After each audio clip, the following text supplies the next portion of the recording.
ರಾತ್ರಿ 12:30 ಆಗಿತ್ತು. ಮನೆಯ ಡೋರ್ ಬೆಲ್ ರಿಂಗ್ ಆಗುತ್ತಲೇ ಇತ್ತು. ಅಂಜಲಿಗೆ ಭಯವಾಗ್ತಿತ್ತು. ಹೆದರುತ್ತಲೇ ಹೋಗಿ ಅವಳು ಮನೆಯ ಬಾಗಿಲನ್ನ ತೆಗೆದ್ಲು.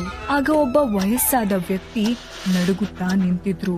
ಇಷ್ಟು ಚಳಿಯಾದ ರಾತ್ರಿಯಲ್ಲಿ ಈ ತರ ಬಂದಿರೋದು ಯಾರು ಎಂದು ಅವಳಿಗೆ ತಿಳಿಯದೆ ನೀವ್ ಯಾರು ಎಂದಳು. ಆಗ ಆ ವ್ಯಕ್ತಿ, ಅಂಜಲಿ, ನನ್ನ ಗುರ್ತು ಸಿಕ್ತಾ? ನಾನು ನಿಮ್ಮ ಅಪ್ಪನ ದೂರದ ಸಂಬಂಧಿ ಗಣೇಶ ಅಂತ.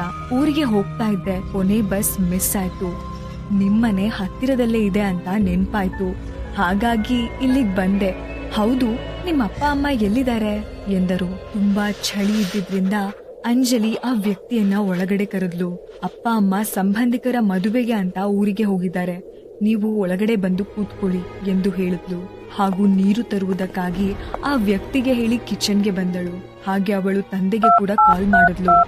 ಯಾರೋ ನಿಮ್ಮ ದೂರದ ಸಂಬಂಧಿ ಗಣೇಶ ಅಜ್ಜ ಅಂತೆ, ಊರಿನ ಕೊನೆಯ ಬಸ್ ತಪ್ಪಿ ಹೋಯ್ತು ಅಂತ ನಮ್ಮ ಮನೆಗೆ ಬಂದಿದ್ದಾರೆ ಅಂತ ಹೇಳಿದ್ಲು.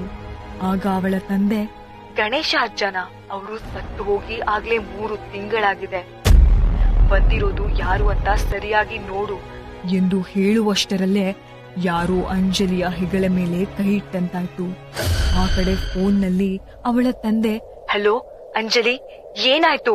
ಹಲೋ ಹಲೋ ಎಂದು ಕೂಗಾಡುತ್ತಲೇ ಇದ್ರು. ಮಾರನೆಯ ದಿನ ಪೊಲೀಸ್ ಆ ಜಾಗಕ್ಕೆ ಬಂದಾಗ ಅಂಜಲಿಯ ಮನೆಯ ಮುಂದೆ ಒಂದು ಬಾಕ್ಸ್ ಇತ್ತು. ಅದರಲ್ಲಿ ನೋಡಿದ್ರೆ ಹಿಂದಿನ ದಿನ ಅಂಜಲಿಗೆ ಬಿದ್ದ ಕನಸಿನಲ್ಲಿ ಅವಳು ನೋಡಿದ ಹಾಗೆಯೇ ಅವಳ ರಕ್ತ ಸಿಕ್ತವಾಗಿದ್ದ ರುಂಡ ಆ ಬಾಕ್ಸ್ ನಲ್ಲಿ ಇತ್ತು. ಈ ವಿಡಿಯೋ ನಿಮ್ಗೆ ಇಷ್ಟ ಆಗಿದ್ರೆ